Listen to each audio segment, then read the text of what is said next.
Pierre apôtre de Jésus-Christ, Saint Pierre pour les catholiques et les orthodoxes, de son vrai nom Simon ou Simon Bar-Jona, le révolutionnaire, en araméen, ou Bar-Jona, fils de Jonas, selon la tradition chrétienne, aussi appelé Képha, le roc, en araméen, ou Simon Pierre, est un juif de Galilée ou de Golanitide connu pour avoir été l'un des disciples de Jésus de Nazareth.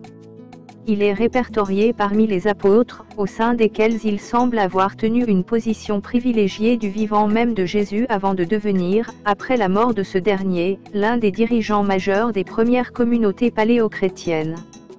Il est né vraisemblablement au tournévrier siècle avenue JC. Et serait mort selon la tradition chrétienne vers 64-68 à Rome.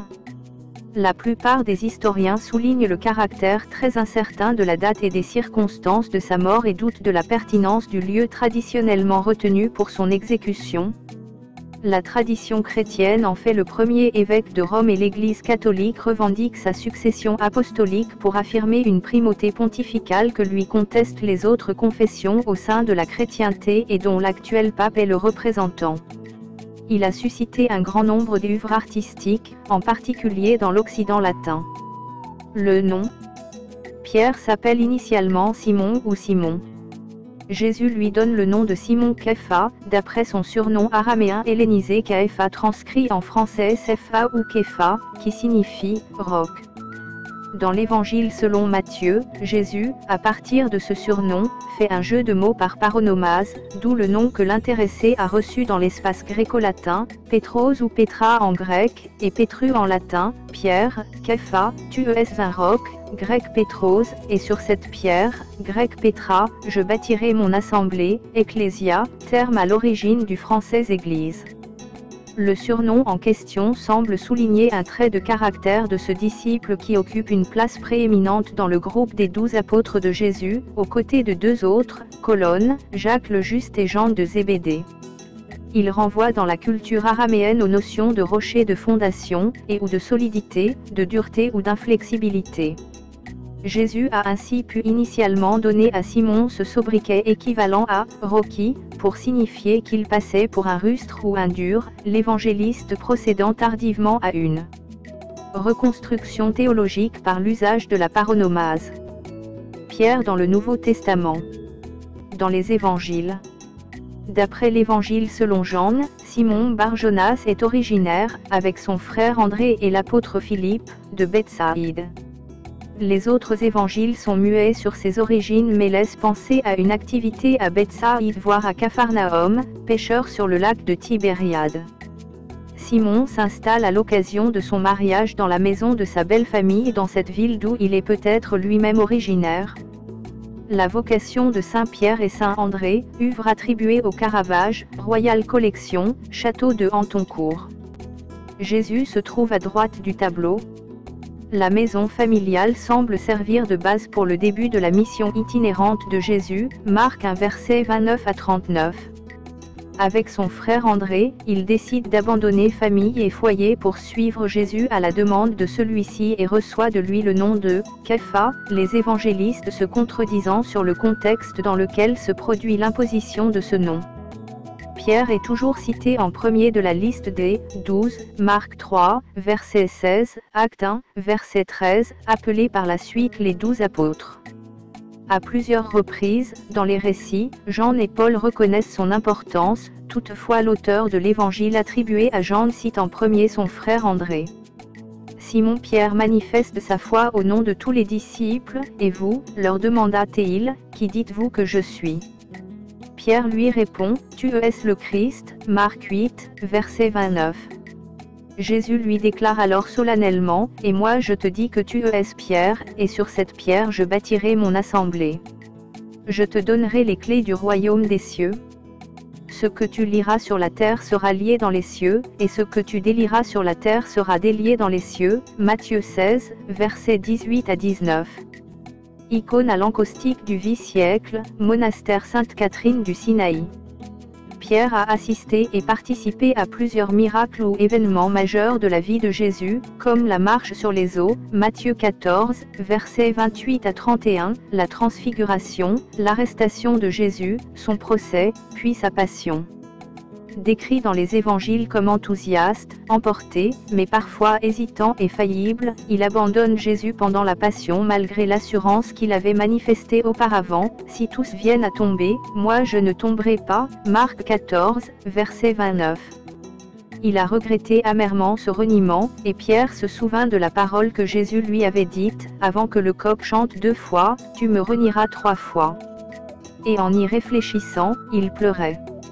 Marc 14, verset 72. Selon l'historien Simon Mimouni, des divergences semblent avoir eu lieu entre Jésus et Pierre, comme en témoigne l'épisode du reniement de Pierre, unanimement rapporté par les 4 évangiles canoniques, ainsi que le « Derrière moi Satan » du Marc 8, verset 33 / Matthieu 16, verset 23, parole très dure que Jésus adresse à son disciple. Selon l'historien Géza Verme, Pierre, totalement dévoué à la personne de Jésus, d'après le 4e évangile, est prêt à se servir du glaive pour le protéger. Jean 18, verset 10. Pourtant sa dévotion ne l'a pas empêché de se comporter comme un lâche quand l'heure du danger sonne pour lui. Interrogé par le grand prêtre sur le parvis du temple, il prétend ne pas faire partie des disciples de Jésus, jure même qu'il n'a jamais connu cet homme, avant de s'enfuir.